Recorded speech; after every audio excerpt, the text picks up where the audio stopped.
Happy New Year, ladies and gentlemen. How is everyone doing? Before I go any further, can someone confirm that I do not sound like a robot? Further. It sounds good to me. Sounds good to me. So I will continue unless anyone says otherwise. Happy New Year! How are we all doing? Welcome back to twitch.tv/Ice Cream Uploads. My name is Graham Day. This. You can clearly speed off. I've pointed the wrong way. He's not over there. He's over there. This is the man that we call Bibby, and we together are Ice Cream Uploads. We haven't been here for a couple of weeks because it's been Christmas and New Year, so we took some time off. But Bib, how's things? Yes, it's very good, mate. It's very good. Doing well. How about you? Yeah, not too bad. Much better than I was last month. So if anyone joined us just before Christmas, after my birthday, I got the pleasure of getting COVID-19. Yay! So I missed out on a week's worth of scoops and then came back just in time for mucusy snottiness. But it's not entirely gone, but I'm much better. So yeah, can't complain. Did you get anything good for Christmas? Anything to shout about? Yeah, I got a lot of stuff. But people keep on asking me this, and I cannot remember every single thing that I got given. But yeah, I've done really well this year. Trainers, the usual clobber, aftershaves, a lot of shower stuffs, which always is kind of suspect in it when people get you about 70 different boxes. You stink. Yeah. But however, there is one thing that I immediately got and then immediately binned. Which was the Lynx Marmite collection. Have you smelled it? No.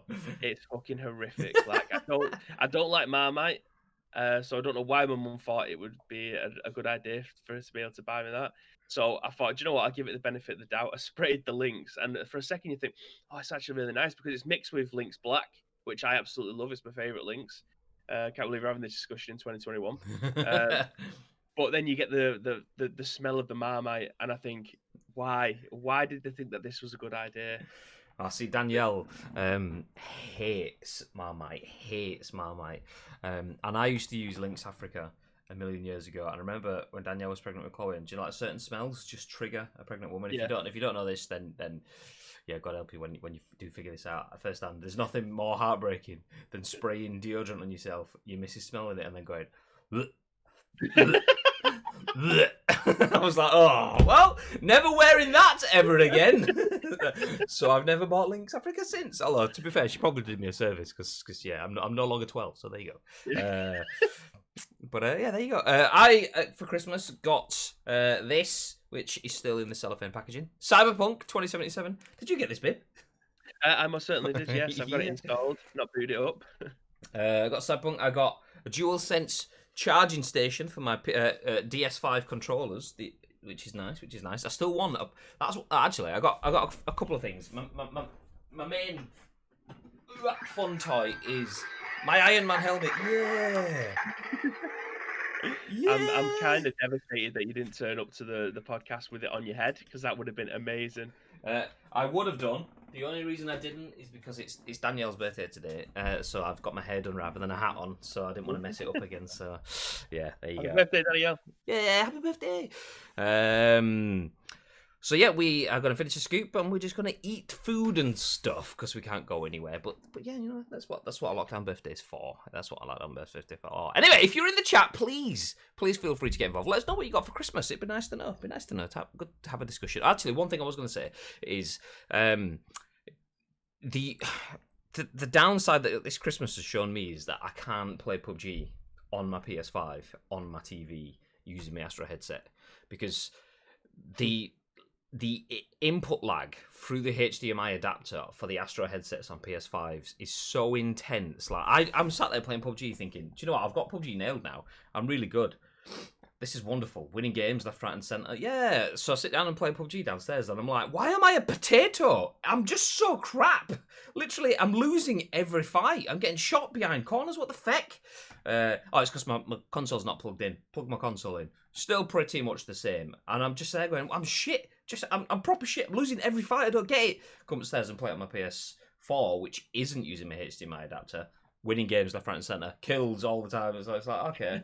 So yeah, playing through it. You can tell it though. It's not even just a placebo thing. You can tell it because if you have your headphones around your neck and you listen to the audio coming through the TV and through your headphones, you hear it on your headphones and then you hear it through the TV a second afterwards. Like it's not a second, but it's that split second that's a considerable enough delay to make you lose fights in games like PUBG. So yeah, gutted. I will not be playing How PUBG. did that get out of testing though? It's probably fine for things like Spider-Man, but in stuff where you're playing online multiplayer where you've got super high TTK, super low TTK time to kill, they probably didn't intensively test that. I mean, it's only HDMI 2.0 as well as opposed to 2.1, so it's not gonna do full 4K pass through and bits like that. But we've got Bibino. Happy New Year. Oh, thank you very much. We've got Bibino. Happy New Year, Bibi. Say Happy New Year to We've got Bibino. God's sake, man. Happy New Year, we got Benio. 29 months, yeah. So yeah, it doesn't even do 4K pass through and stuff, which is a bit frustrating because my Astros are probably the best headset I've used for gaming, and I can't really use them anymore. So yeah.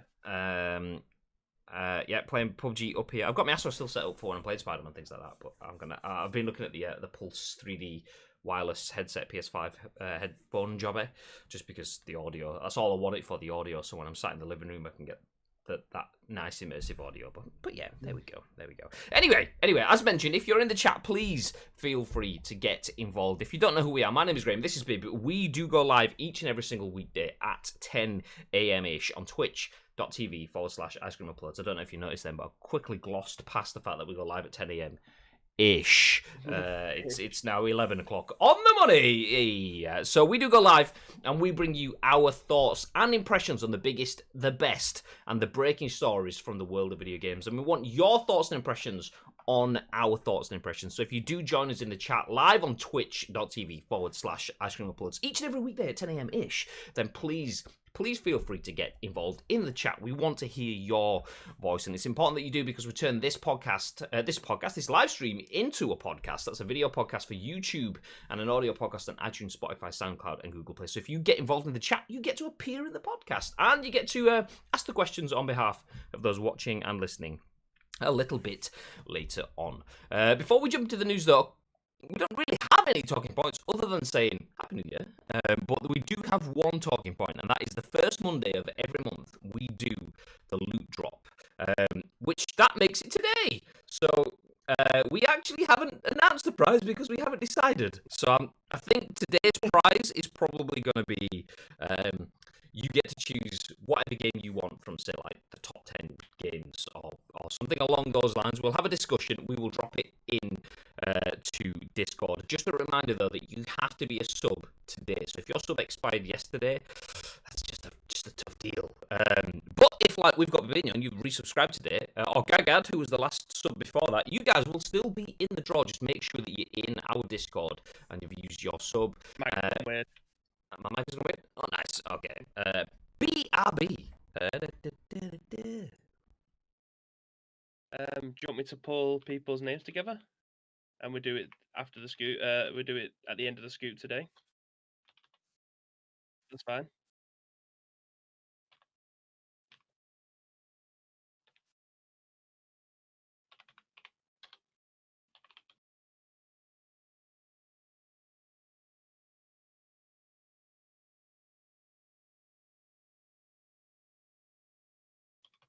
Apart from sit on my ass.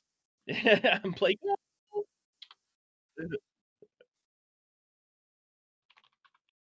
So when I'm lying in my bed, thoughts run. I'll be ass getting out of bed. I'm doing the scoop instead. Just looking at the chat. Good morning, everyone who's here, by the way. Robo Daniel, who was in with #first very early doors. Steel Bonsai. Bonsai, I was saying to Bib before we went live as well that I watched Karate Kid yesterday because we watched Cobra Kai Season 3, obviously, on Friday. All of it, obviously. I sat there in my Cobra Kai t-shirt watching it as well, just for full effect. But anyway, I watched Karate Kid yesterday, and the bit where Mr. Miyagi gives Daniel-san the car and he's like, Bonsai! So that's what that was supposed to be in the chat. Anyway, Mr. T is here as well. Good morning, Mr. T. They're back. Bonsai says, I had a knock at the door last night. My missus goes, oh, that'll be for you. I was like, oh, okay. What the fuck? Open the door. The delivery guy goes, enjoy it. It was a brand new 49-inch LG TV. Has all the specs for next-gen console, so I just need to save it for my new Series X. Woo! Merry Christmas, Steel Bonsai. And a Happy New Year. God, enjoy. Feel free to post pictures in the Discord, by the way, once you're all set up. Let's see. Yeah, that one is bad. I've heard heard they're on about creating a sausage roll link scent. I have that. You've got that, mate. Yeah. I would definitely have that. Bonsai says, I was the same with PUBG. I was okay playing it on TV, but since switched to monitor, I play a lot better now. It's incredible, the difference. I mean, I knew, playing on my TV, there was input lag, but is input lag the right phrase? Maybe? I don't know. Whatever. Lag, I'll just say lag. I know there's more lag playing on TV than there is on monitor, but the HDMI adapter just made it incredible. I can't wait to try my Xbox One X when I get the I can't wait to try my One X and when I get the Series X on my new TV, as it has HDMI 2.0 and HDMI 2.1. Nice. Asking with a good suggestion though. Hitman 3 is out on the 20th. Maybe that would be maybe that could be the prize. That could be the prize. That's a good shout, actually. Hitman 3, new COD would be cool. I would say Cyberpunk again, but nah. Lucky I ended up cancelling my new PC order. Not input lag, video lag. Okay. Yeah, input. I didn't, like I said, I didn't think it was input lag. It's just, whenever I think of lag, my mouth just goes input before I even get to say the word lag. Input lag. No, it's a different thing. So my 4K downstairs has 150 millisecond delay, so I play my 2K in my office. Yeah, I mean, these monitors are rapid, so it's probably that's not helped going from playing on the TV to these monitors and then back to the TV. I didn't realize how good these were until I went back, but yeah. Why did you end up cancelling your PC order? I'm intrigued by that. I've just removed this. I've seen his messages on Twitter. I didn't see any of this. I missed this. Whilst you typed that out. 2 weeks ago, maybe? Oh, was it? Oh, well, that was when I was full on in Rona brain and couldn't think of anything, so that's probably why. Whilst you type that out, I will jump into the first news article of the day just to get the ball rolling. So for those of you that haven't seen, there has been an ongoing conversation for quite a while. It started out with Nintendo and their Joy-Cons around Joy-Con drift. That's something that's been probably, is that about 2 years now that's been going on, maybe longer. But more recently, within that time frame, a conversation has had around Xbox, which leads to our first news article of the day. If Chrome is going to play ball, bosh, there we go. And this is written by Andy Robinson at VGC, and it says, Microsoft calls for Xbox drifting lawsuit to be taken out of court. Corporation argues plaintiffs agreed not to bring a lawsuit like this via services agreement. I haven't read this article yet, but that sounds like a sack of shit to me. Let me just continue. It might not be. Let's see.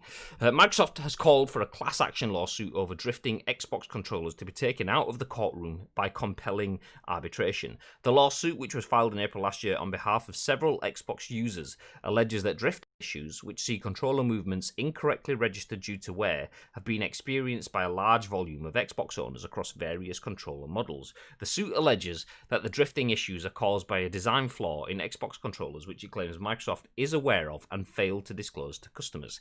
In October, an amended complaint was filed, adding an additional 7 plaintiffs and demanding a jury trial to address the allegations against Microsoft. Now, a new motion by Microsoft has called on the Washington court to compel arbitration, which the corporation argues is in accordance with the services agreement the plaintiffs agreed to when they purchased their Xbox controllers. Arbitration would see the individual drifting disputes resolved outside of the courtroom by an impartial adjudicator whose decision would be final and binding. According to Microsoft's motion, each plaintiff, including the class action, agreed to Microsoft's services agreement and thus arbitration by using Xbox Live and the controllers themselves. Plaintiffs repeatedly agreed not to bring a lawsuit like this in court, Microsoft wrote in its latest motion. Instead, they assented to the Microsoft Services Agreement and to warranty agreements in which they promised they would arbitrate disputes on an individual basis using a consumer-friendly process before the American Arbitration Association. The Federal Arbitration Act requires enforcing these agreements. Last year, a Washington federal judge granted arbitration for similar drifting class against Nintendo, which could possibly set a precedent in the Xbox case. The original class action claims that the Xbox drifting issue is caused by a controller defect related to the potentiometer. What a name. shifter, yes, that's the one, within the joystick component, the mechanism that translates the physical movement of the thumbstick into movement within the software. It alleges that this component contains a known design flaw related to a grease-like lubricant, which causes resistive material scraped off a curved track to cause unwanted movement without input from the user. Do you know? We'll stop there. I think that should be enough for us to go off. Bib, thoughts? Well, it's interesting that they want to take it out of the courtroom. Usually, things go to the courtroom because one party agrees that there's something wrong, one party doesn't agree that something's wrong. With them taking that they want to take it out of the courtroom, are they kind of admitting that there's something wrong with it? But they don't want to be dragged through the mud, and they don't want to have to potentially pay a shitload of money to either the people that are selling the companies that are selling the controllers, or just the consumers directly. I think. See, I'm not too sure. I would say it's probably more along the lines of, we're not saying we're guilty, we're not saying we're not guilty, we're not saying they drift, we're not saying they don't drift. What we're saying is that we don't have to say anything on that because we've got something written into our terms and conditions that says that you can't do anything to us in public. So what we have to do is go to individual arbitration processes. So, yeah, part of me thinks, I mean, it could be read either way. It could just be a case of it's not that big a deal. Mike! Hey guys. Hey guys. Thank you very much for the 5 months at Tier 1, Mike. Thank you very much. Welcome back, dude. I hope you had a good Christmas and a good New Year. And thank you for my 2020 mask up emoji. Yes, shared in the chat. Bosh. And Bib as well. Yeah, there we go. Thank you very much, dude. Much appreciated. Yeah, it could be either way. It could be them going, oh shit, okay, well this is clearly a bad thing. For us, and it's clearly happening. So we just, you know what, let's just take it out of court. We have some fine print that says that we can go to individual arbitration as opposed to dealing with it on a wider process in court. And I think, okay, but jumping forward a point there. So they've either thought, oh shit, this is something that we don't want eyes on because it's fucked up.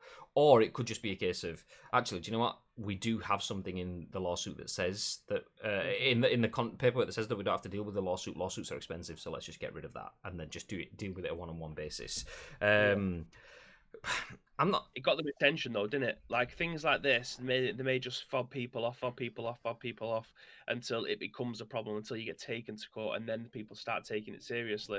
Now they've got the attention of Xbox.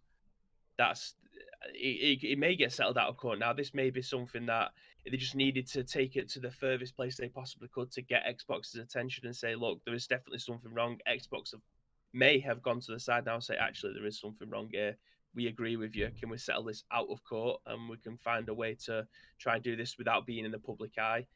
I think sometimes in video games or in the world, it doesn't matter if it's video games or not, if people aren't accepting responsibility for some of the stuff, especially defective products like this, because there's, like, let's be honest, there's millions of these controllers out there because people aren't just using them for the Xbox, they're using them for the PC as well. Like I use this Xbox controller when we're doing Masters of the League and stuff. So it's not just used for the console. There's millions of these controllers out there. People are having problems. People have multiple controllers as well. Someone will have 2 controllers, and then they'll get the Elite, and then they'll get the Elite 2. So people could have 4, 5, 6, 7, 8 controllers in a household as well. So, I mean, Xbox aren't the only people that are having this issue. There's been instances where drifting has happened in PlayStation 4, 3, 2, 1 controllers. Drifting has happened on every single controller, but it just depends on the degree and how old the controller is. If your controller's 7 years old, you'd expect it to start to be a bit deficient. But if it's straight out of the box and you're paying £130 for the brand new, Elite controller or the equivalent to the PlayStation 4 or 5 controller, scuff controller, you kind of want to say, I've just paid a lot of money for this. It doesn't seem to be working properly. There is hundreds of thousands of people that are having the same issue. Clearly, it's something that's gone wrong in production. Can you look at it? If they go no, then you go, right, okay, I'll get your attention whichever way that I need to. And that's kind of what I feel from the outside looking in. They've kind of done. They've got Xbox's attention now. It seems that it's kind of taking responsibility if they want to try and settle it out of court without knowing all the nitty-gritty. The thing is, like, taking responsibility but not taking responsibility. By taking it out of court and dealing with it on a one-to-one basis, it's okay. A bunch of people come up to you and go, this thing's a problem. And what Microsoft are essentially doing are going, okay, baby, you want to just come into this side room and we'll talk about your problems quietly between me and you, and then we'll talk about everyone else's problems. They're almost de-unionizing the consumer base. The consumers have formed a union and said, look, I've told you this is a problem, you've not listened. We've all banded together to create a class action lawsuit where you've got multiple plaintiffs. And at that point, Xbox has gone, okay, shit, okay, now there's a groundswell now. There's a lot of people. We can't just ignore a lot of people. If it's just one person, I'll ignore you and go, no, we'll just throw you into our horrendous customer service loop that just goes on forever and ever and ever. But because there's so many of you, okay, we can't now. Okay, what we're going to do is fast track you to a better customer services loop that we should have done in the first place, really, because, you know, there was an issue. But what we're going to do is, we'll send you to an independent arbitration, so someone externally can have a look at the claims and see what the process is, whether you should be given compensation or a new controller or whatever. But yeah, what they've essentially done is taken the sting out of that, which, I mean, it's up to you whether you think that is nasty or not. It's in a contract, so is that fine? We've had many things about contracts over the last 6 months. Because something's in a contract, is that the be all and end all? Or contracts, some people are signed into contracts that are essentially abusive contracts. Is that an abusive contract element by saying that actually you've waived all your rights to be unhappy at this product by signing the contract that you had to sign to buy it? That doesn't seem like fair consumer law, but the thing is, I mean, whether it seems fair or not, there has been a precedent. Joy-Cons, Robo Daniel says, Joy-Cons are notorious for it. They are. Nintendo Switch Joy-Cons, the stick drift on that is horrendous. I mean, I've told a story previously about how I bought a Switch which came out of the box with Joy-Con drift. I had to take it back within 4 hours of getting it. So that is like bad for the Switches, but what's bad for consumers of Xbox is that this has already been arbitrated. They've already settled. The courts have already pushed for arbitration for the Joy-Con situation for Nintendo. And one thing that courts of law love is a precedent. If something has been done by another judge, do I make a decision for myself as a judge, or do I just follow the precedent that's been set before? I mean, partially it's lazy because, actually, he's done it. I've got an example. I can just do that without taking the blame for myself. But also it adds consistency, because if one person in law gets away with something whereas someone doesn't, and so yeah, I can't see this going any other way but towards arbitration now. Microsoft have essentially gone, okay, that's fine. No, we will sort stuff out. Don't worry, we will sort stuff out. We just don't want you to group together and create a louder voice because we can't control that. So we'll go through arbitration. So it's nice that things are getting sorted. I'm not a fan of them pushing towards arbitration rather than trying to... Because, I mean, if they do speak... Say if Bibby had an issue and I had an issue and Daniel had an issue and we all get our issue sorted, Bibby goes off and plays Elder Scrolls, I go off and play PUBG, and Daniel plays... stuff. We all go play our... I mean, technically Daniel's probably more likely to play PUBG than me because, you know, it kind of works there. But yeah, we all go play our own games. But you don't get to know what our resolution is then. You don't get to know what the lay of the land is, what you're entitled to, because we've had a quiet behind closed doors thing. And Xbox aren't going to go, actually, here's an update on what happened with that controller stuff that was negative for us. This is how we fixed it. Because it still involves a negative. Until they get the fully fixed drifting thing out of the way, they're not going to come back and touch on it again. So yeah, I'm not a fan of this arbitration stuff, because if there is an issue, and it seems like there is for a lot of people, I mean, I've never had any issues with stick drift on this last gen at all, to be fair, really. If there is issues with stick drift, it needs to be fixed, and by sticking it to arbitration, Xbox is getting away from having to address it loudly and publicly, which is a bit for the time being. I found that some of the cheaper wide controllers made by externals tend to drift less. That's true. Cheaper components, less things to go wrong. Both my kids use a controller mostly with the Nintendo Switch consoles. My son's controller had drift on it after only a couple of months of use, but the Joy-Cons are still fine, touch wood. You shouldn't have said it out loud, no! I purchased a new Xbox controller for 60 quid, and I'd take it back to Argos twice for stick drift, and the third time I swapped it for the Cyberpunk controller, and that one has been fine. Again, touch wood. I mean, the irony there of the Cyberpunk one working. Wait, it's 2021 and we're still kicking. I've only had it for about a month. Wasn't expecting to hear you speak about judicial precedent on here, not going to lie. Well, there you go. There you go. So new year, new me, new podcast. That's what it's all about. Not just pretty faces, Tito, where is it? There he is. Happy New Year, fellas. Hope you well. How are you doing, Tito? Happy New Year, dude. I did see a comment that says, I don't understand this drift lawsuit. Does it really affect people that much? Apparently so. I've seen quite a lot of comments on Xbox stick drifting. It's usually random comments. So, do you know, you see comments of people that you don't know. So no one I know firsthand has had an issue. But I've seen comments that online from randomers and in articles and things like this, but I've never seen it from. It doesn't affect anyone that I know, but apparently it is. Also, have you seen reports of the PS5 adaptive triggers snapping and failing? I haven't, but if you have a link for that, we can have a look at that one. I haven't seen that one at all, no. Although, to be fair, because I've not played my PS5 consistently, that does trigger me. Like when I'm just like trying to press the button down, it's like, and it's not like any real force is needed, but it's just like just playing Fortnite and you switch to like a sniper rifle that needs a harder push to go. Yeah, just completely sends me under. I'm like why is it so difficult? Am I knackered? Why can I not push a button? But there you go. Anyway, okay, but well, we've got this article. I'm clearly knackered. I just started yawning. Get yourself a brew. Get yourself a brew, mate. Okay, let's have a look at this article then. While we're still on controllers. Just for a bit of balance in the force, we'll now look at how the blue side of the games industry is failing controller-wise as well. As this is by Ramon Hara at Game Rant. It says PS5 users say their DualSense adaptive triggers are breaking. This is from December 23rd. So over a month after the PS5's release, some players are now reporting concerns about the DualSense's adaptive triggers breaking. Releasing more than a month ago, the PS5 remains one of the hottest video game products right now, especially since... Okay, skipping.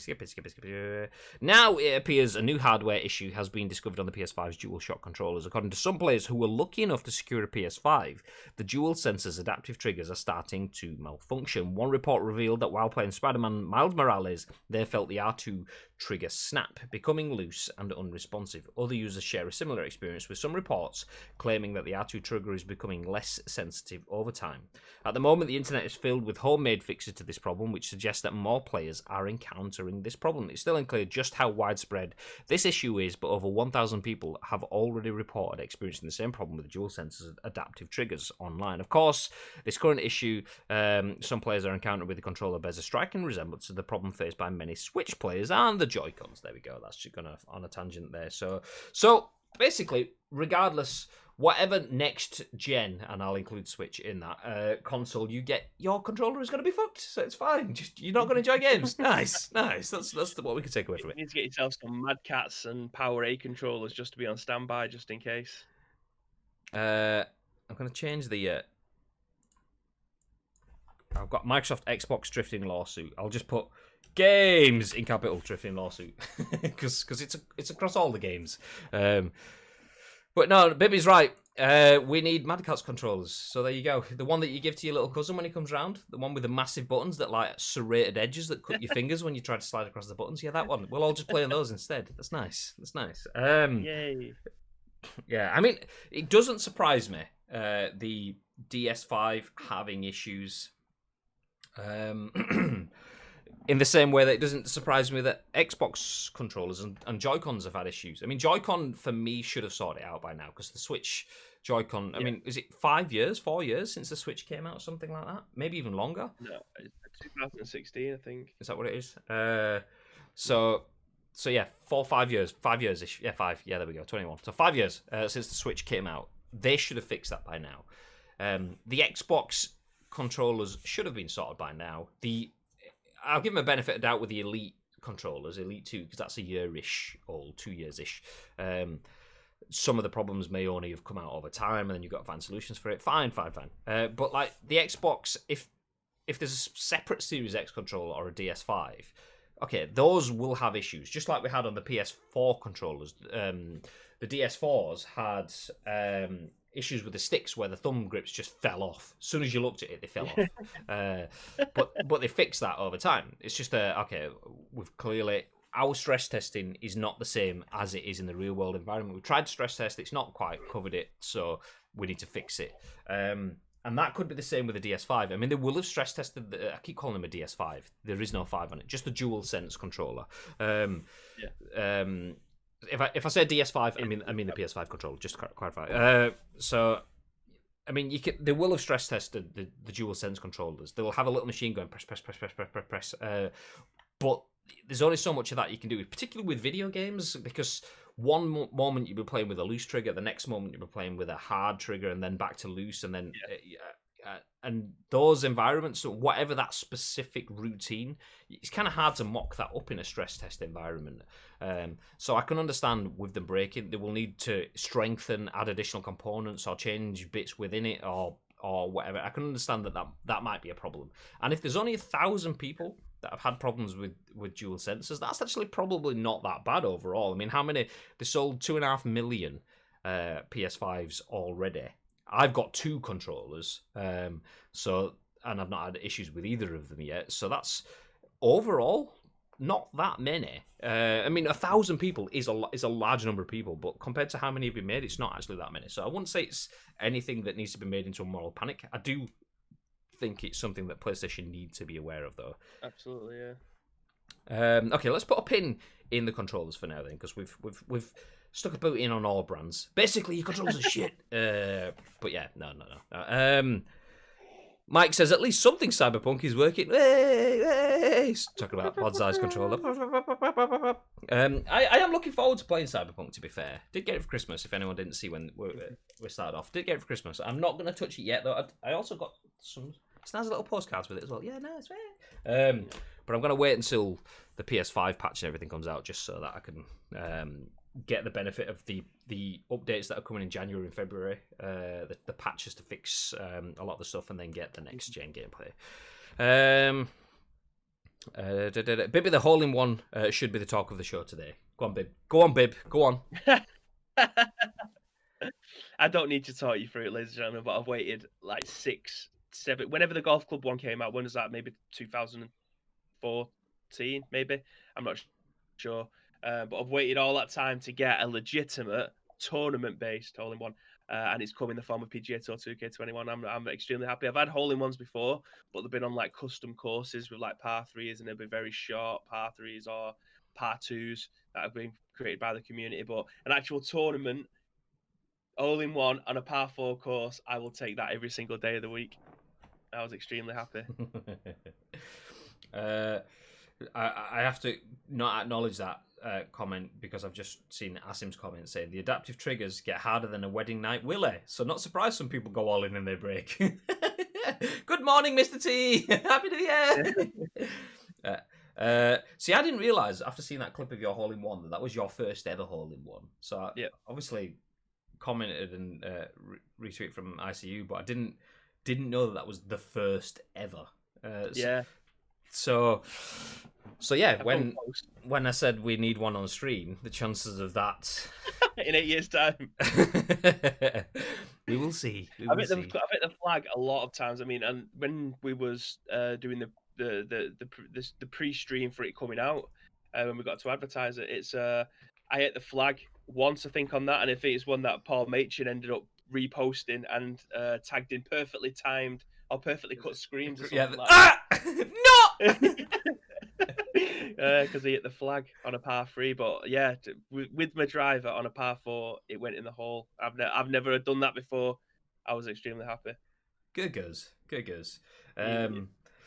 Back to the controllers. Tito says, I did wonder how long the triggers would last. It's human nature to push harder if something offers resistance. Asim says, kinky, Tito.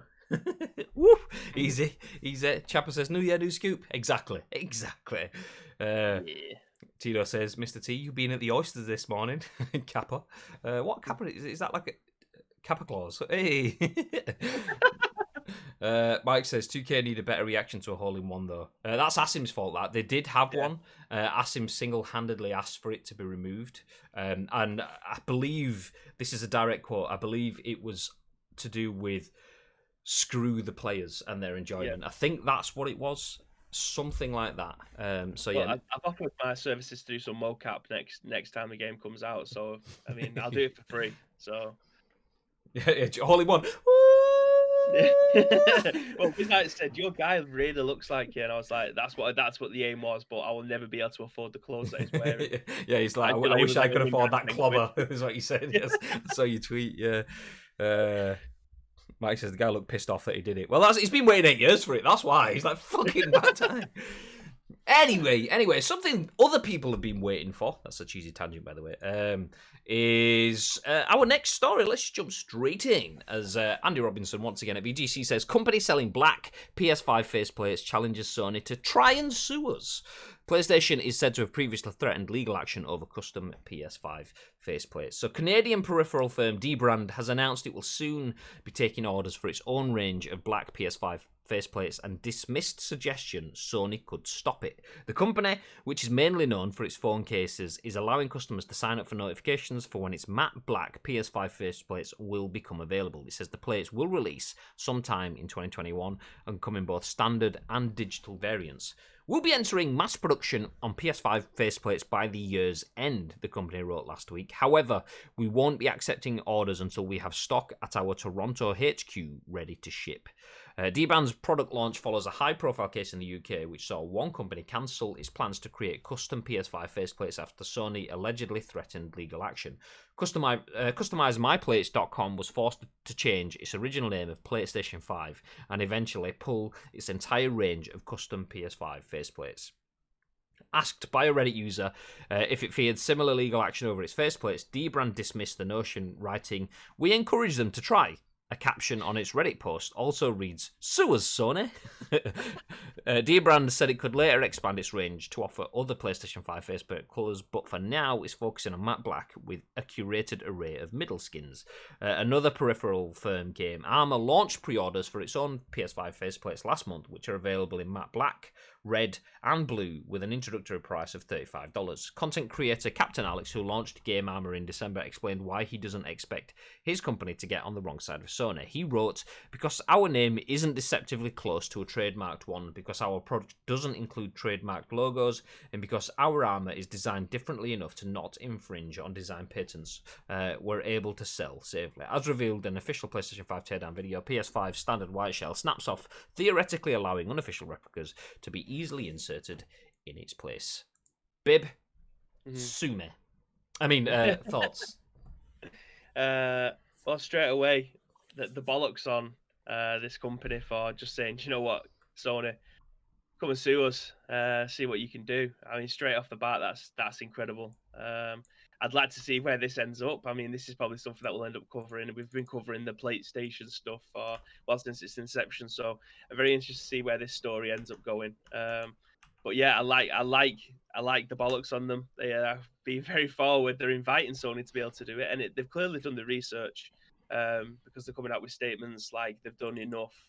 They've done enough to the plate for it to not infringe on any kind of Sony's patent on the side of it already. So yeah, I mean, I didn't think that the PlayStation one itself that had the Sony logo on or anything. So I don't know what the difference is between them selling it and Dbrand selling theirs. So yeah, I mean, I'm very interested to see where this goes, because again, it's going to set a precedent as to who's going to be selling. Is this something that we're going to be seeing on AliExpress or DHgate or something like that in the next couple of weeks? Because they're going to be bringing their own out. Because they very, very, very, very rarely get done for copyright stuff.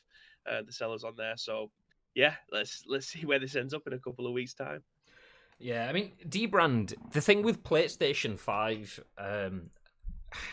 that was a company that had built itself off of the back of the PlayStation 5 launch. Unarguably, there's no way to argue that. By calling it PlayStation 5, they've got themselves into the market off of the back of the PlayStation 5. And even if people knew that it wasn't a legitimate Sony business, it's still, you know what it is because of PlayStation 5. You've not the name in it. Yeah, exactly. You've not done your own marketing to put it in front of people.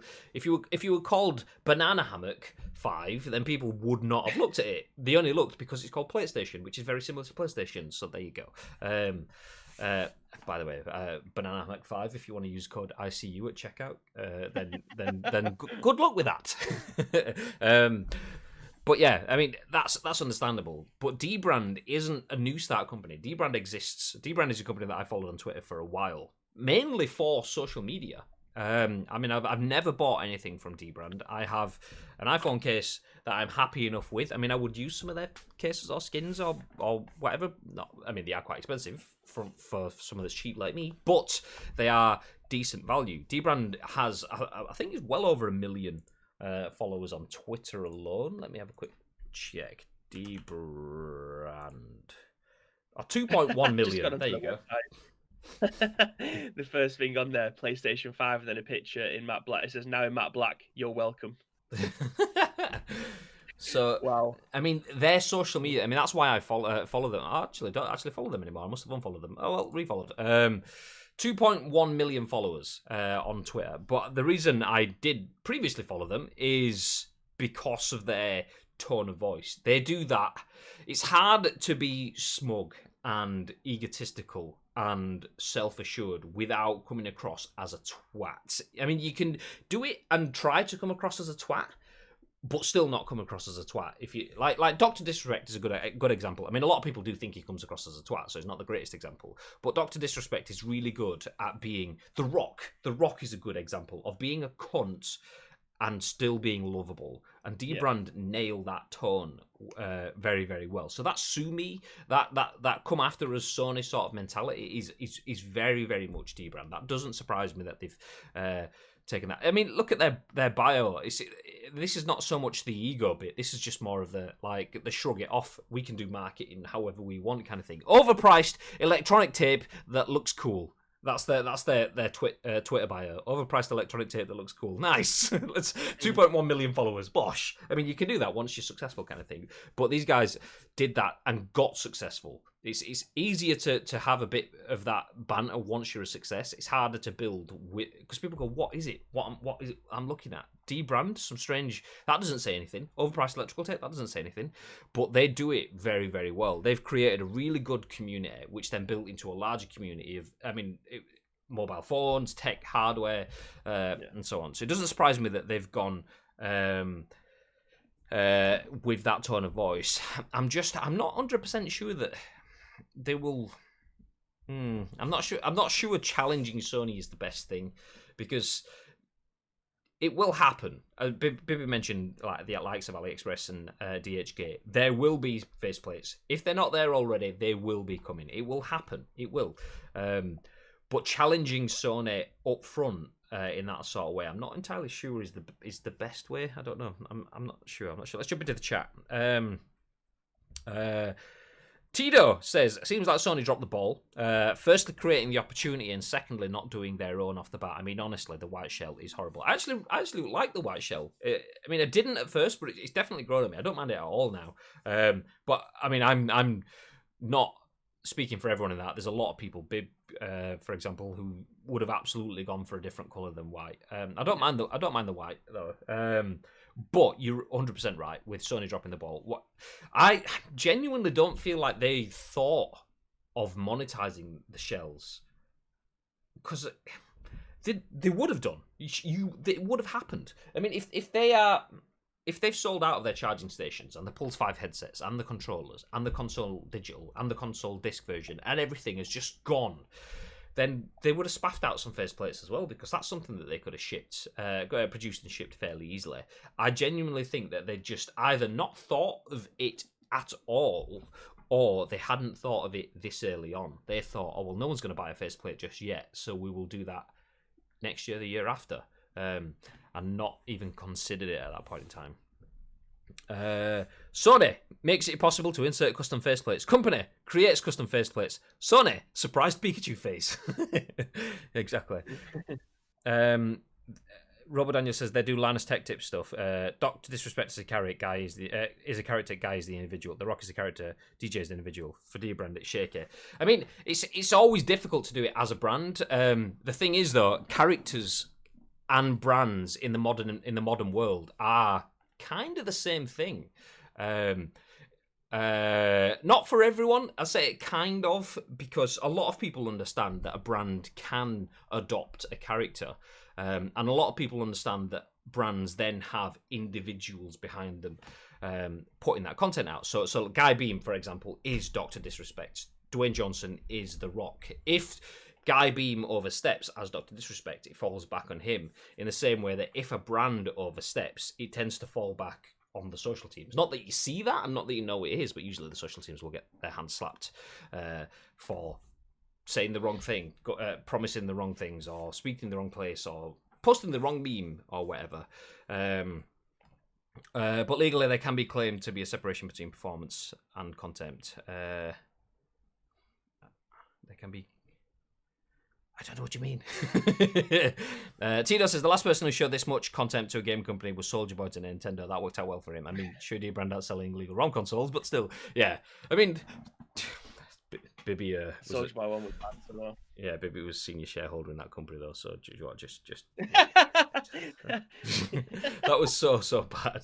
So bless him. I mean, I don't know whether he just didn't have any management team trying to help him at that point in time, or whether he just told him to bugger off. But to make that decision to just make illegal ROMs, nah.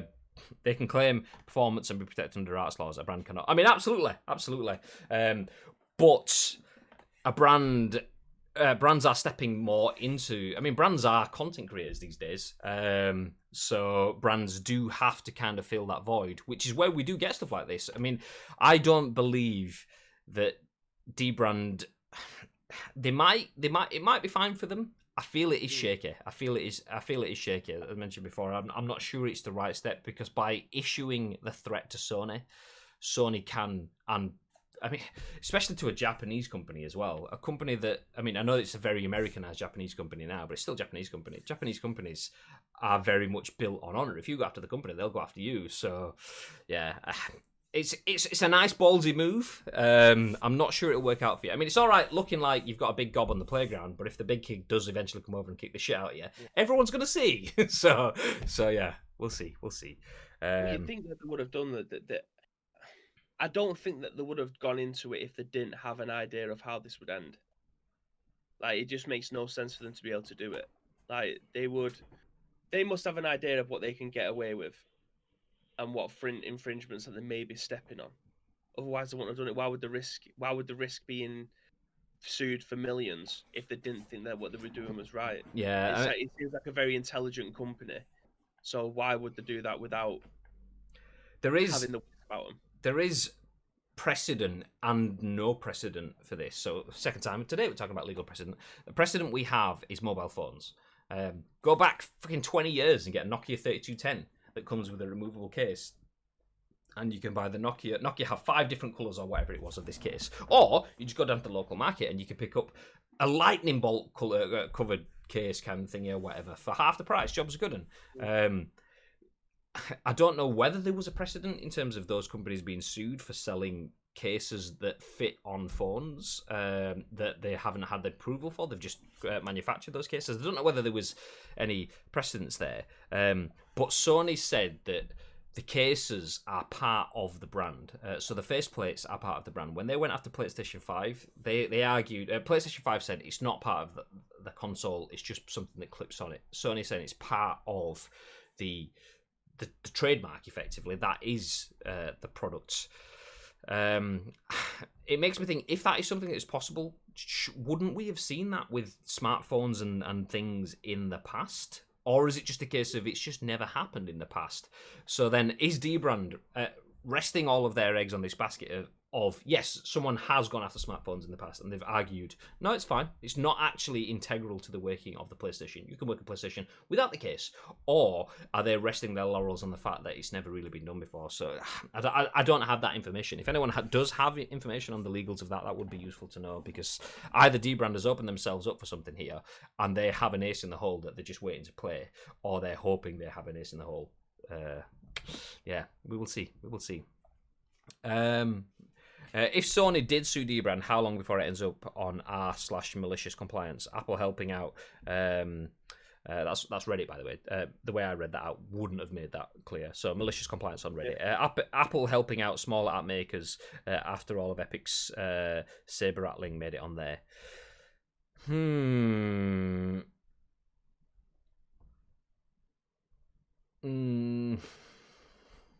Yeah. How different in design is their plate from Sony's? Good question. It doesn't look very different at all. I mean, I will open up their website and click on that, but it doesn't look. It looks exactly the same. There we go. So that looks exactly the same form factor as the PS5, but in matte black. So yeah, it doesn't look very different at all. So with that in mind, I wouldn't say that there's any real grounds for them to get away from the fact that it's brand infringement, which is what Sony have leaned on previously. However, if that's not a thing, because arguably the plastic covers that clip around the edge aren't integral to the workings of it, but it doesn't matter if it's the whole brand, if that's the image. So yeah, difficult.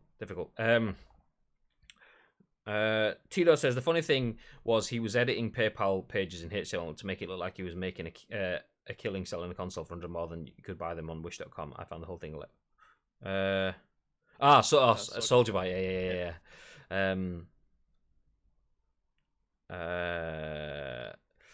Bless him. I don't understand this issue. You pay for the console, you should be able to mod it however you want, not like they're selling a knockoff console. It's just that it's all about money. That's the story there. The story is money. Sony realised that other people are making money off their brand, and if you are ripping off the brand, fair enough. You've put a lot of effort, 20, 30 years of building the PlayStation brand, all of your R&D and everything into that, and people are ripping it off. Fair enough. But if you're selling aftermarket parts that are complementary to the brand, then but the Sony realised come into that then. Well, that's my opinion, though. That's not necessarily legal. My opinion is if something is complementary to a brand, then wonderful. Let's talk about streamers. Streamers showing video games. That's essentially ripping off a brand, but it can be complementary to the brand as well. So it's not too far from that sort of conversation. I believe Sony want to sell these themselves, whether they've always wanted to or whether they've just thought, oh, that's a good idea. Oh, we can make shitloads of money of that and monopolize it. I think it may even be the latter. Sony may have gone, oh, fuck, that's a great idea. Let's stop them from doing it so we can do it and make all the money. But yeah, it's not so much they're selling a knockoff console. They're just selling something that Sony want a slice of the pie. That's what it is. But then again, it's not an official console. It's not officially. It's not an official. It's an unofficial accessory.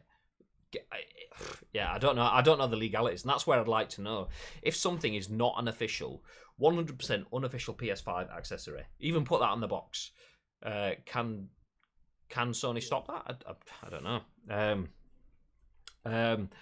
Robo Daniel says it's not about the consumer; it's about lack of license, encroaching the value of those licenses. The design will have been trademarked for sure. Phone cases go over the existing case. Generally, they don't replace them.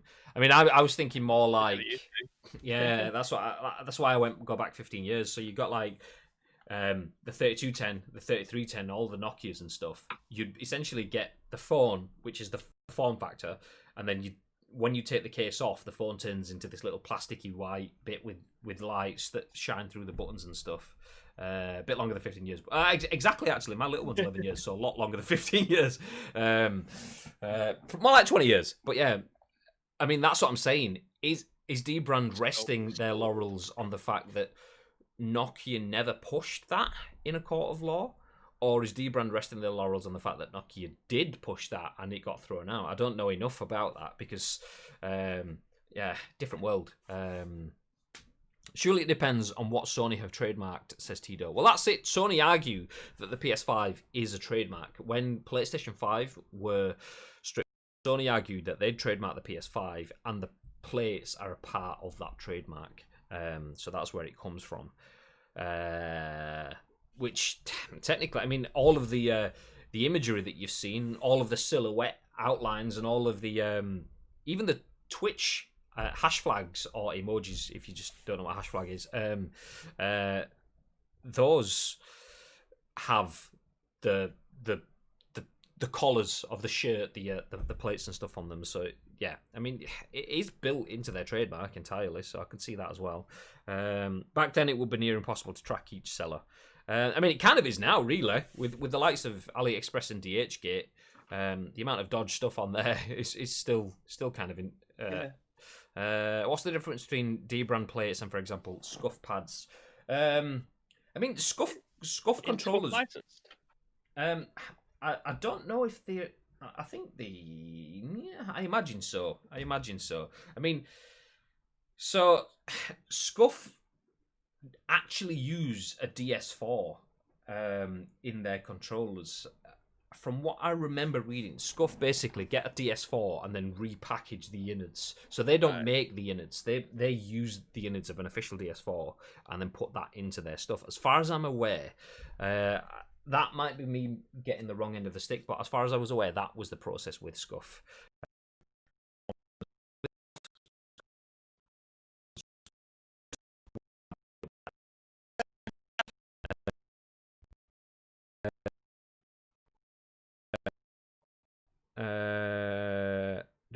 Really? Okay, just any third-party accessory. Mr. Tharian Drake, Happy New Year, everyone. Thank you very much for the raid. Said that you might come again. Again? Twice in one stream. Oh, this is perfect timing. Okay, BRB, everyone. BRB. Oh, he just said you're back to normal.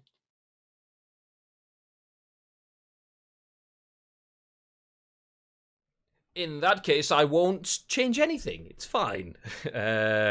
So, Happy New Year, Mr. Tharian Drake. How are you doing? How is everyone doing? Just a reminder to everyone, I see Tharian Drake has his sub badge. We will be picking someone in our Discord today to be the winner of the loot drop. So if anyone is coming over from Tharian Drake's stream and has a Twitch Prime lying around, our loot drop is a giveaway that we do where we give a prize back to one of our subscribers. The conversations we've had, it could be a copy of Hitman. It could be a game of your choice. We will announce it in the Discord, so make sure you're in our Discord and a sub. Because that will be done a little bit later on today. Nice. Okay, really, okay, so just any third party. Oh, I missed one actually. Miss Danny Day, the birthday girl, with a 14-month prime. Thank you very much, babe. Very much appreciated. Can we get some happy birthdays in the chat for Danny Day 83, please? Thank you. Happy birthday to you.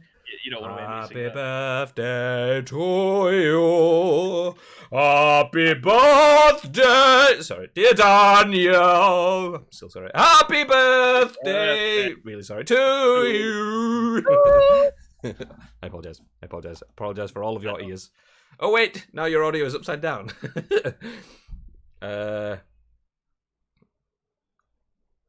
Oh, Scuffy's licensed. Oh, Scuffy's licensed. Well, there you go. What I'm trying to jump back to that comment though from Iceman. What's the difference between D-brand plates and, for example, scuff pads? Yeah, I mean, I don't know because you do get some. So you've got like the Razer Raiju makes a PS4 controller. That's an official PS4 approved controller. You've got the Nakon Revolution, an official PS4 controller. These are licensed controllers.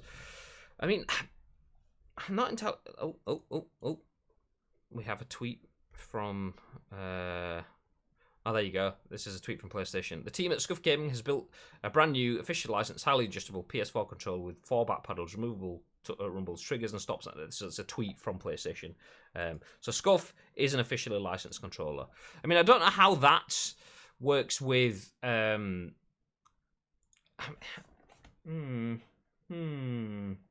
I don't know how that works with other elements. I mean, the thing is though, with with controllers, it's a little bit different because controllers are something that work with the actual consoles themselves. They are used as part of the gameplay. They aren't necessarily something that clips around it.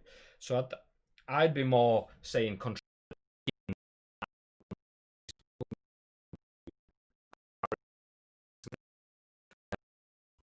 Not only that, the level of time and effort that would go into making a DS5 a dual sense or a dual shock controller aftermarket.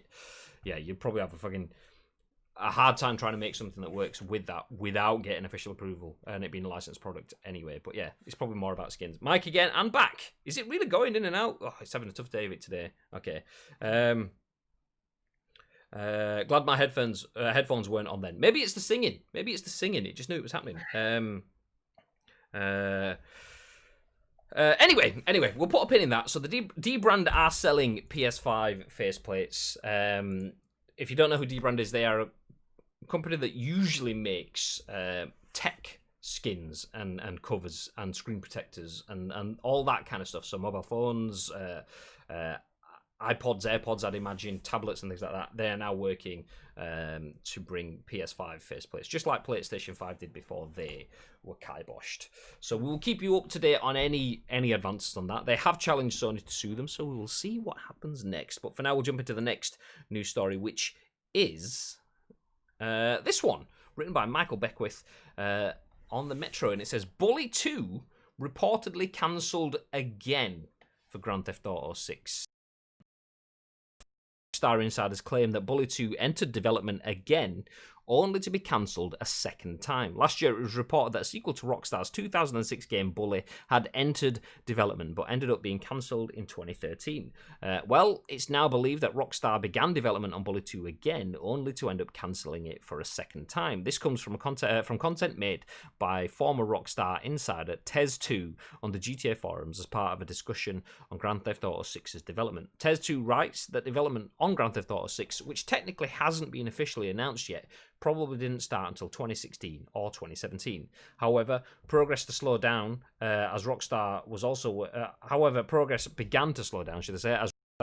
working on Red Dead Redemption 2, which released in 2018, and apparently Bully 2. In the end, though, Bully 2 was cancelled in 2017, presumably so Rockstar could focus its efforts on both Red Dead Redemption 2 and Grand Theft Auto 6.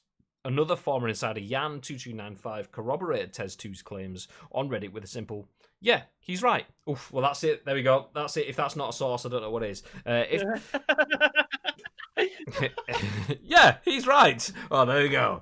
If true, this is sad news for fans who've been desperate for a Bully sequel for years now. Hopefully, Rockstar's willingness to at least start development on it on two separate occasions shows there's still a desire to make it. If Rockstar ever does make a third attempt, though, it probably Grand Theft Auto 6 releases, and there's no telling when that will happen. Bib, I know you're a fan of Bully. Thoughts? Yeah.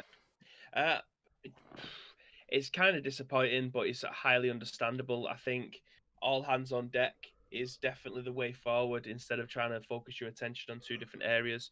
I mean, we've obviously given Cyberpunk a lot of shit for this, bringing out a game that wasn't ready. And I did see an article somewhere over the Christmas period, fans like trying to get in contact with Rockstar saying, listen, if GTA 6, just take your time with it. Like, we don't care when it comes out, just take your time with it. So it's a shame that this could be the case with Bully and it being cancelled, but splitting resources across both of them, just make sure that GTA is going to be the most profitable one out of them both, so that makes more sense for them to be able to go with that one. It's just interesting that they have 1,000,001 different branches, shall we call it, and that everyone Rockstar Leeds, Rockstar North, Rockstar Pulton the Filed, Rockstar South Shields, Rockstar.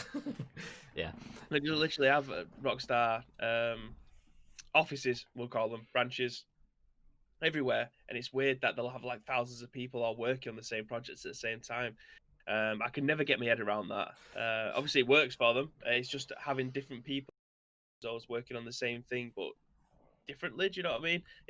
I can't really put it into words, but having that many different branches all working on the same game at the same time, having thousands of people collaborating and bringing this, I agree that they can't be working on two different projects at the same time, especially with something like Grand Theft Auto and Bully. I mean, Bully may not be the first game that comes to mind when you think of Rockstar, but for a lot of people, it absolutely will. And it was a game that sold millions of copies, and it was a terrific game.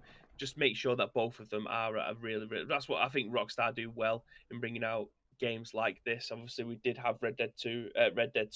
It didn't do as well as the first one, but it's still a good game. So yeah, it's take time with them. We'll wait for them. But we've never actually heard anything official from Bully 2 being in production, though, did we? This is all hearsay stuff and what someone who allegedly works at Rockstar is saying on Reddit. Sorry, what was that last bit? I was just reading the chat then. I said I don't actually think I've heard anything official from Rockstar saying that they've started No, no, working on Bullet. It's all hearsay stuff, so it could just be that this again is just a load of old bollocks. it's not. And It's definitely not bollocks though, because Yan2295 said, "Yeah, he's right." So I don't know if you heard that bit in the article. So it's definitely happening. I mean, it could all be bollocks. It could all be bollocks. My instant thought is, if it's a company like Rockstar, which has the most profitable IP in existence, then surely they can afford to work on 2 games at once. But then I instantly think, actually, I mean, they're working on multiple games really, because they've got GTA, they've got GTA Online, they've got Red Dead, they've got Red Dead Online, and maybe the fact that they're so successful is because they're not putting too many eggs in one basket. So do you know, if they are working on it and they've stopped again, and they will come back to it and they'll stop again, so they can get GTA 6 out, and it can be a labour of love that ticks along on the side. But GTA 6 absolutely slaps like GTA 5 and 4. Well, not so much 4, but San Andreas, Vice City, and all the rest have done. Then yeah, okay, that's fine by me. That's fine by me. I would like to see them bring out Bully 2, mainly for the nostalgia kind of stuff. But if it means that it stops GTA from being GTA and it stops Rockstar from doing Rockstar things, then they're fine to shelve it. It's a shame, but do you know what? Needs must. Needs must. speaking of GTA, did you see the and I'll say that I'll put this in air quotes, the remastered definitive edition of GTA San Andreas? No. Okay, it came out over weekend. I'm just gonna drop it in the chat now for anyone who wants to see it. It looks mint. I don't know how they've managed to do it. I'm not sure if they're using like the GTA 5 engine and they're just modded the tits out of it. I'm not too sure, but I watched the trailer, and it is very, very good. If we could get a game like this, amazing. So the definitive edition is this like a it's not an official thing. No, it's someone's made a concept trailer. Oh, I was like, oh, it's got the shit. Here we go again. Okay, this is just a concept. Oh, okay, I should have watched that bit first. Where's it gone? I've just skipped past it. No, DMCA music. Okay. Get out of here! DMCA music. Press it. Makes it full screen. That's not what I wanted to do. Okay, I'll leave it as that. I'll leave it at that. Iceman says, I think the reason I thought of Scuff off the top of my head was I don't get the hype about them. Daniel says, extra paddles. That's about it, I think. Robbo, late arrival. Welcome in, dude. I did host you the other day, and I don't know if your stream crashed or something, but you went off pretty much as soon as I hosted you. So, yeah, if you think about us like that, then that's a bit harsh, mate. But, yeah, anyway. They're seen as this pro gamer controller, but as I see it, it's the opposite. If you need a specifically designed pad to play better and can't do it with the default equipment, are you really that good? Do you know what? It's actually very simple. You don't need a Scuff controller. I mean, this is someone that has a Scuff controller. Yeah. You don't need one. And most people, if you speak to someone at Scuff, I know people at Scuff, if you speak to them, they will say you don't need one. It's only if you are better at gaming than me. So a quick run through is, obviously, say if I'm playing Call of Duty, I've got 2 sticks. Or I'm playing PUBG, I've got 2 sticks. Left stick, I'm holding to run forward. Say if I want to run and jump around a corner and shoot someone, my left stick makes me go forward. My right stick, which is being used by my thumb, makes me turn as I jump. But if I want to jump, I have to take my finger off the thumb stick to hit the jump button and jump back. So all these paddles are to replace the buttons that are already there. Because if you see pro Call of Duty players, they don't sit and hold the controllers like that. Quite often you'll see they have what they call the claw technique of holding the controller, so they can press the buttons whilst moving, and it's that being able to spray transfer and jump without having to take your fingers off sticks. So that's all it really covers. So they are very, very useful for a very small percentage of players. But because a lot of people watch that small percentage of players, a lot of people buy them thinking it's going to make them better at games.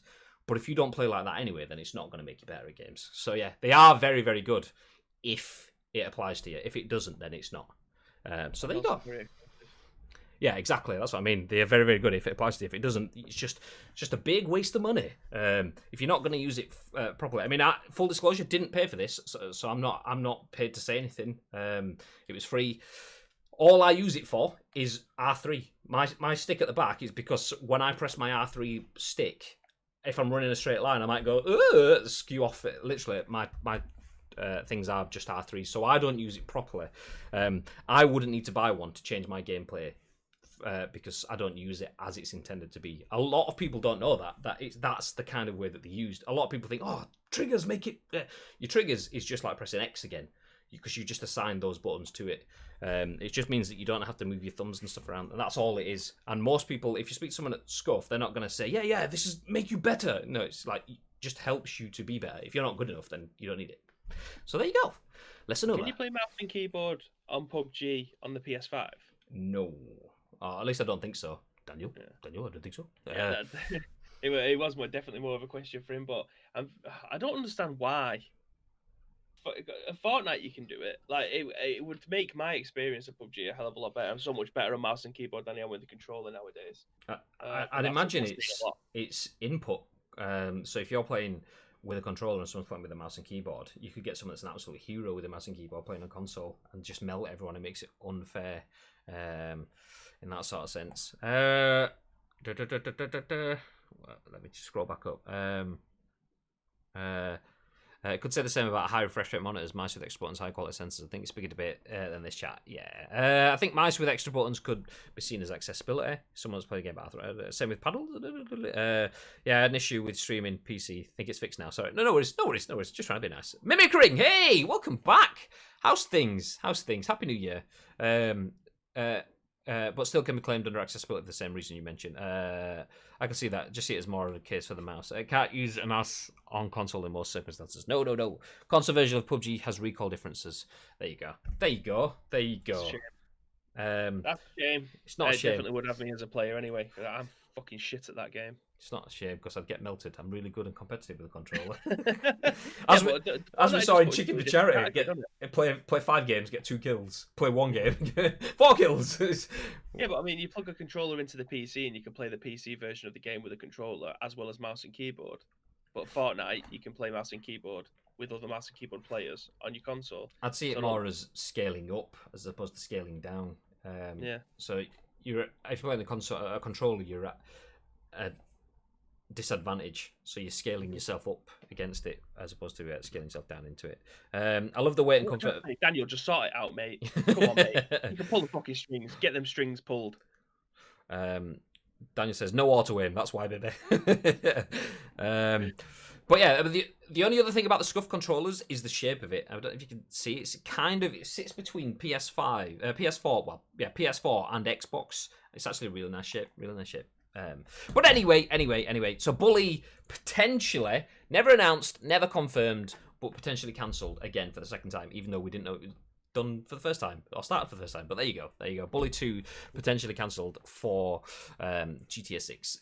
If it is, it's a shame, but you can kind of understand GTA 6 will be the bigger thing that's going to feed 5 more generations of video gaming, just like GTA 5 has. So there you go. Anyway, final story of the day, and a nice one for everyone with a PlayStation, whether or not you grabbed a PS5 or not. There's some bits in here for you. This is written by Vikki Blake at Eurogamer, and she says that Sony has revealed the next set of freebies coming to PS Plus subscribers in January 2021. The first is Man-Eater, followed by Shadow of the Tomb Raider and Greedfall. Yay! Pirate, thank you very much for the host, you beautiful man. Happy New Year. So just confirm those again, just in case you didn't hear those for the alert. Man-Eater, Shadow of the Tomb Raider, and Greedfall. So while the latter two are optimized for the PS4, the former is the PS5 version. So the PlayStation Plus benefit is not applicable for Man-Eater on PS4, apparently. PlayStation Plus 2021.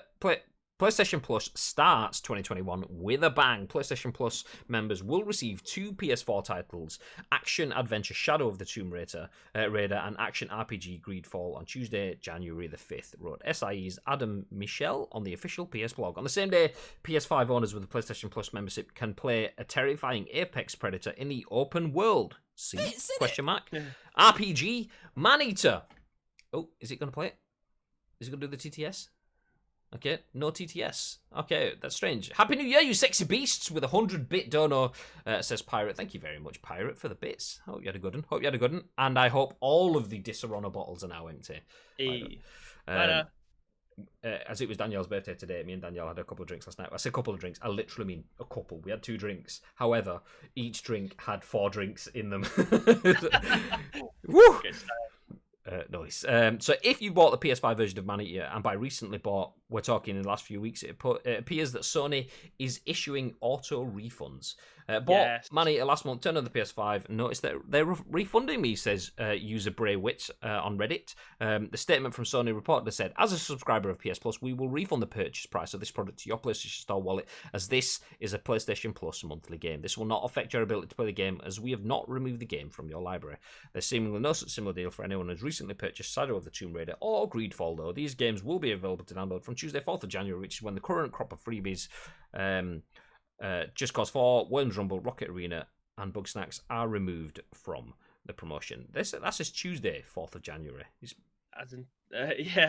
meant to be tomorrow, and it's meant to be the 5th. Yeah, okay. So there you go. Shadow of the Tomb Raider and Greedfall for PS4 users, and Man-Eater if you're a PS5 user. Big thoughts? This is banging. This is a great collection. Not sure about Man-Eater. I don't ever seen anything from it. Probably not a game that I will ever download, but it's nice to have in the library just in case. But Shadow of the Tomb Raider is definitely something that is a Samantha game all over. She's played the other 2. She played them all. She loves Tomb Raider games. She hasn't played this one though, so I'll get that downloaded on her PS4. But don't forget, obviously, if you do have a PS5, you can redeem them on your PlayStation 5, including Man-Eater, and then play them on your PlayStation 4 through your library. I'm sure people getting in trouble for that because they were getting the mates to log into their console, redeeming all the games, then going back to the PlayStation 4. Yeah, to get the PS Plus collection and things like that. Yeah. But yeah, I mean, the consoles are in my house and they're both under my name with my profile, so I don't think that's going to be that much of a problem. But yeah, Shadow of the Tomb Raider, amazing. I remember speaking about Greedfall with Next Gen Renegade, Mr. Craig Pitt. I don't know if he's in the chat, but we talked about this quite a while ago, and it definitely looks like a game that me and him wanted to pick up. I never got round to it, but now I'm getting it for free. It's definitely something that I do want to play. Well, I've just been playing the trailer for Man-Eater. I will put the link in the chat. It looks toilet. It looks like a Bibby game. It does not look like a bigger game, you cheeky bastard. That looks shocking. I'd play Man-Eater, to be fair. I wouldn't Echo play the Dolphin. It is not. I wouldn't play most of the stuff that you play, but I would play that. Probably not for long, but I would play it. I would give it a try. Shadow of the Tomb Raider, is that the final game in the trilogy? I've not played that then. The first Tomb Raider was class, and then was it Rise of the Tomb Raider? Not so much. It just didn't slap as well as the first one did. So I will play Shadow to complete the trilogy. Me and Danielle played through the first 2. They are good games. They're that sort of like almost Uncharted cinematic sort of stuff. Uncharted arguably does the cinematic stuff better than the Tomb Raider games do it, in my opinion. But yeah, there you go. Tito says, I could never buy an Elite controller, far too expensive to price after I yeet it against the wall playing pairs. Yeet! Good, I hate the PS4 controller shape, too small. I don't mind the PS, but I've only got little hands though, so there's that. Are Wolverine controllers any good? I don't know what Wolverine controller is. I mean, I know what Wolverine is, and I know what a controller is, but I don't know what them together is. Grazity, hey, welcome back. Hey. Happy New Year, dudes. Let's smash 2021. How's things? How are you? Grazity, I don't know if you are in our Discord, by the way, because I can see that you're a sub. If you're, obviously you sub to the channel. If you're in our Discord, you can get yourself potentially our monthly prize. We do a prize called the Loot Drop each month. So I can see that you're a sub. I'm not sure when you subbed, but yeah, make sure you're in the Discord because you know if you're in the Discord and you linked your Twitch and Discord accounts, you can get a prize from us. We do a giveaway each month for 1 subscriber. So yeah, make sure you don't need to be in and active in that. I mean, the fact that you're a sub means that you're helping fund our channel. So we give the loot drop back to subs each month. So one sub per month gets a prize, which is called the loot drop. And seeing that you're a sub, and I just couldn't remember seeing your name in previous loot drop spins. So anyway, today is the loot drop day. So if you're in Discord and your accounts are linked, that gives you a chance of winning a prize. Not guaranteed, but you win just as much as any other sub. So as soon as you're paying, I thought I'd mention it because, well, they're paying. You may be Prime, but it's the same thing. They all count. But yes, Greedfall. You mentioned that you was looking at with Craig. I don't remember what Greedfall is. I know what Godfall is. It just sounds. Is it like Godfall but with chunkier boys? Is that what it is? No, it's essentially just an action RPG. It's very much what it looks like, what Assassin's Creed is, similar to that kind of motion. But it does look like apparently it wasn't that long, which kind of put me off a little bit. It looks like Assassin's Creed mixed with Nightmare Creatures. Nightmare Creatures, what a game. How long to be Greedfall? Yeah, apparently it wasn't that long. I'm just going to contradict myself in a minute. Yeah, main story 22 hours, which is I think that's I didn't realize it was as long as that. I was hearing people saying they was getting it done in like 15 hours, 16 hours, which at the time for a £50 game probably isn't the best. This is a BB game. This Absolutely. is 100% a BB game. Absolutely. Yeah, I'm looking forward to getting through that. I mean, Man-Eater, I will probably try. Tomb Raider, I will definitely play. Greedfall, I might do. It genuinely might be the best collection of games we've had on PlayStation Plus. Because that's three. Well, at least two of them are top tier games. I think the third one is just there for comedy value, maybe. I mean, how much is it to buy? Man-Eater PS5. If this is a £30 game, I'm showing my ass. Man-Eater PlayStation Store, PS Store. There's no way that this is oh my god, it's £35. Yeah, but that's the PS Store, isn't it? Is this the kind of game that did have a physical release? Rise! Hey! Alright, lads, been a while. Happy New Year. You too, dude. Happy New Year to you. Welcome back. How's things? Did you have a good Christmas? Mr. C says, Man-Eater is actually a very good game, going by critical and fan reception. Yeah, that's what I kind of thought, looking at it. It looked like something that wasn't taking itself seriously. It's a £30 game, for fuck's sake. Not anymore. I mean, I imagine it didn't sell that well, so they've probably just gone, fuck it, we'll give all the money back as some sort of like PR stuff, kind of, maybe.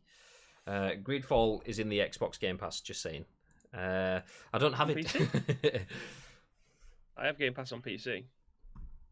Google it. I haven't opened it for a while. Oh no, I downloaded Streets of Rage. I still haven't got around to playing that yet, but that was going to be the game that I played this weekend. Instead, just played too much PGA again. Daniel says, it's in there. Yeah. Oh shit. There you go. Get it twice. How did I know that? Make sure that if you have a PlayStation and not a PC or an Xbox, that PS4 users can get Greedfall and Shadow of the Tomb Raider tomorrow. PS5 users can get those games and Man-Eater tomorrow. So 3 games for free tomorrow on PS Plus. Make sure you use them. I also reminder that the other games that are on PS Plus will go out today. It usually mentions within the article what they are. There we go. Just Cause 4, Worms Rumble, Rocket Arena, and Bug Snacks. Bug Snacks is obviously PS5 only, I think. So those are available today, but they will disappear today. So don't forget to get those if you haven't got them already. Final call for Just Cause 4, Worms Rumble, Rocket Arena, and Bug Snack. Get them today before they disappear. And that, ladies and gentlemen, is the end of A Scoop. Thank you very much for joining us on the first day back, and thank you everyone for getting involved. Mr. We've Got Babinho Mike, Tharian Drake, Danny Day, Number One Pirate, and Number One Pirate again as well for the hosts, the raids, and the subs, and the bitties. We very, very much appreciate all of the support. Thank you very much. It means a lot. We are going to disappear. We will be back again tomorrow at 10 a.m.-ish with another episode of The Scoop. There will be no gameplay from me today because I'm technically off today. Just jump back in because, scooping times. Are you jumping on with anything content-wise later on, or...? Not unless you want to see me go around a golf course. I'm teed off at +1. Yeah, that's fine. One thing I do want to say, though, is do you want to do the spin to find out what people want tomorrow? Because I've got all the names now of people that are in there. Yeah, do you know what? We will do that. We will do that.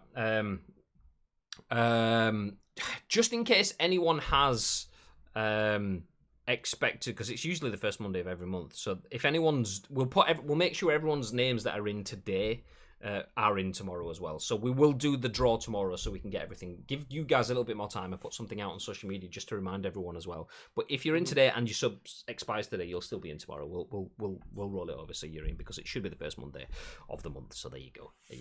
Yeah. And yeah, so that'll be the prize. Before we do disappear though and get set and prepped for the loot drop, babe, is there anything else you do want to add? It's been a while since I've said this, so let's see how this goes. But if you do have any video game news knocking around of your choice, then do feel free to get in contact with us. It's at Ice Cream Uploads across all major social media platforms. All you need to do is drop in the link to the article, add your thoughts and impressions. We will then give you our thoughts and impressions on the very next show, which will be at what time tomorrow, Mr. Graham Day? It'll be at 10 a.m. Ish. Ish. Are you doing it tomorrow with me? Yeah, mate. Hey, Yeah. He's off work and he's still doing it. You know what I mean?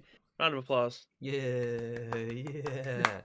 Okay, we are going to disappear. I'm going to go do birthday things with Danielle. Once again, big shout out to Danielle. Happy birthday, babe. Happy birthday. She gets to spend it with me. I mean, heartbroken. I mean, imagine being in lockdown and then spending your birthday with me, not able to go anywhere. Unlucky. Still, it's fine by me. Nice. Okay, have yourselves a fantastic day, ladies and gentlemen. Until next time, stay frosty.